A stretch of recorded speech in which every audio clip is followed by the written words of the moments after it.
The story of Salman Al-Farisi raliyallahu anhu. Salman Al-Farisi Rali Allahu Anhu was born in Persia into a wealthy and influential family. His father followed the religion of fire worship and kept him close, hoping he would inherit their beliefs and way of life. But from a young age, Salman's heart was restless. He could not find peace in idol worship, and he kept searching for something deeper, something true. One day, he met some Christian monks who spoke about the oneness of God and the coming of a final prophet.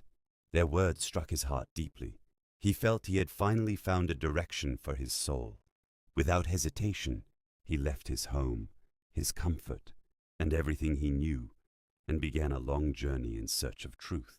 Along the way, he served righteous monks in Syria and learned from different scholars of Christianity. Each time he met a teacher, he asked questions, trying to get closer to the truth. But his journey was not easy. He was betrayed, enslaved, and sold from one master to another. Despite his hardships, his faith in the one God never left him. Eventually, through a chain of events, he was taken to Arabia. There, he heard of a new prophet who had appeared in Medina, calling people to the worship of Allah alone. Salman carefully remembered the signs his last teacher had told him. The prophet would accept gifts, but not charity, and between his shoulders would be the seal of prophethood. With hope in his heart, he finally made his way to Medina. When he met Prophet Muhammad, he tested these signs and saw them all fulfilled. At that moment, his heart was certain. He accepted Islam, and the Prophet welcomed him warmly, as a true seeker of truth who had finally reached his destination. After becoming Muslim, Salman's wisdom quickly became known among the companions. On one occasion, he visited Abu Darda and found him excessively devoted to worship while neglecting his family and personal responsibilities.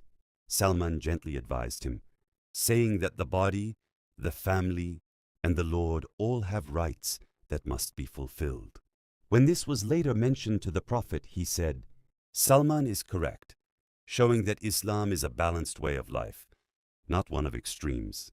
As the Muslim community in Medina grew stronger, a great danger arose when enemy tribes gathered to attack the city. The Prophet called his companions for consultation to find a way to defend Medina.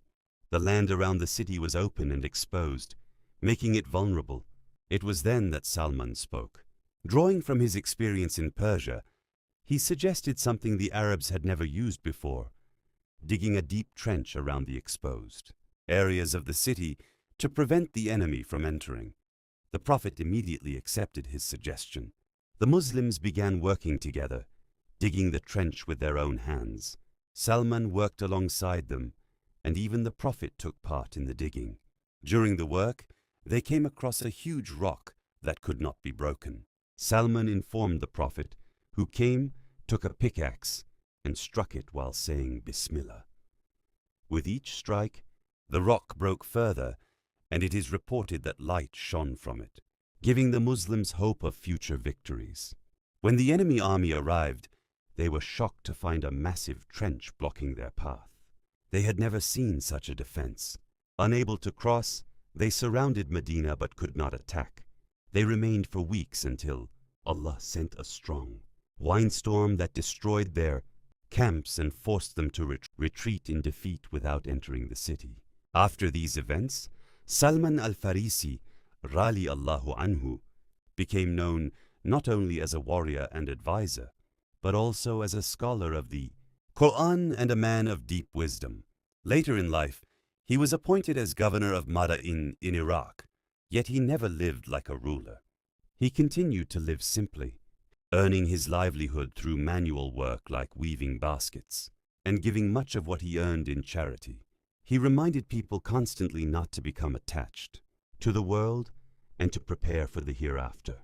He remained humble until the end of his life, known among the companions as a symbol of sincerity, patience, and the true search for guidance. His journey showed that whoever sincerely seeks the truth, Allah will guide them to it, no matter how far they must travel or how many hardships they face.